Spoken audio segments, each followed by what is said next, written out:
I have never run, and I'm proud of this, a negative ad in my life, and I've been in many campaigns.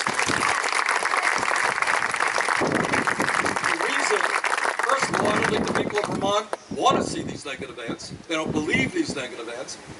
And I don't think it's not my desire to try to, destroy another human being. We need a trade policy which demands that corporate America invest in this country and not just in China. The global economy. What our leaders understood is that every young person in this country who has the ability, not everybody does, the desire, not everybody does, but those who do should be able to get the best education that they can get regardless of the income of their family. So what did you have? As a people who believe in democracy, who have led the world in terms of the fight for democracy, who have such an extraordinary history that people all over the world have looked at us. We have got to deal with this campaign finance situation right now. Okay, one last question, Phil. Here it is. Okay, you're in. Would you raise the top marginal income tax rate to over 90% as it was in the 50s when the middle class and the economy were doing so well? I mean, under the communist Dwight D. Eisenhower? Is that the suggestion? What we're going to do in this campaign, we've already come out with a number of very serious, thought-out proposals. We will come out with one on taxation, which will absolutely raise the marginal tax rates. How high it will go, I can't tell you right now.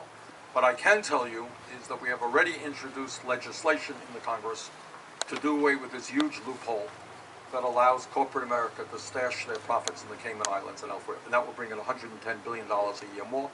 We have already proposed a tax on Wall Street speculation that would bring in a whole lot of money. But I can't answer your question yet, but we will have a definitive tax program out as this campaign proceeds. Change can happen. I'll give you examples that we now take for granted. If we were sitting here, this beautiful farm, 30 or 40 years ago, and people here, some guy jumped up and said, I think America is moving along in terms of overcoming racism, and I think maybe by the year 2008, we will elect an African American as president of the United States. And 4 years later, we'll re-elect him with a pretty good vote. People sitting here would say, you are dreaming, you're crazy. That can't happen. And if we were sitting here 50 years ago, and we were talking about women in politics or women in our society, and people would say, we got women generals, we got women senators, we got women governors, and we're moving rapidly to the day when we are going to have full gender equality in America, people would have thought you were nuts. I remember what a big deal it was when I was mayor of Burlington. We appointed the first woman police officer. And people laughed at me. But that was a big deal. That was 1981, 1982. And now, we got women generals, we got half the police, women, whatever, doctors, lawyers. We have broken that barrier. We take it for granted. But older women remember that wasn't always true, correct? All right? And we should be proud of that. You talk about disability. Everybody in this room here, not the room, this area. Big word. Knows people who have kids who are disabled, right? We all know that. You know how we treated disabled children in this country 50 years ago? Anyone remember? Parents, that's right, parents were ashamed if it led there was something wrong with them when their kid was disabled. Kids were put into institutions, kids were kept aside, separate from society. As a result of a lot of work done by a lot of people, with the good people in the Congress, passing the Americans Disability Act, we have kids all over this country, beautiful, beautiful kids who are in classrooms, they're loved and protected by their fellow students. Because we said we are not going to discriminate against people with disabilities. We love them, they're part of the human family. Huge change. And last but not least, and I'll give you a long list of this, if we were sitting here 10 years ago and somebody jumped up and said, I think gay marriage would be made legal even in conservative states, would anybody ever believe that?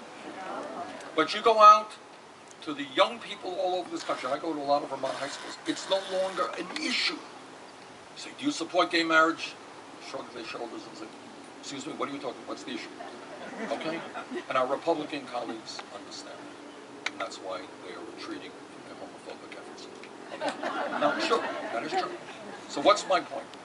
My point is, over the last 30 or 40 years, because of the enormous amount of work done by people all over this country, I am sure people who are here today, in fighting to make our society a non-discriminatory society, we have made huge progress. We should be very, very proud of that. But, in terms of economics, not only are we not making progress, we are actually falling further and further behind. The high unemployment rate, the low wages, the level of income and wealth inequality is unconscionable, and in fact it is unsustainable, and in fact it is un-American. By taking on these billionaire guys, this is not an easy task. They own it all. They have large control of the media, they control the economy, increasingly they control the political process. So what the issue of this campaign, and what I'm asking of you, is, are you prepared to stand up? Are you prepared to work hard to make sure that this country and this government belong to all of us and not just a handful of billionaires? That's what this campaign is about, and with that, I thank you very much for your support. Let's go forward.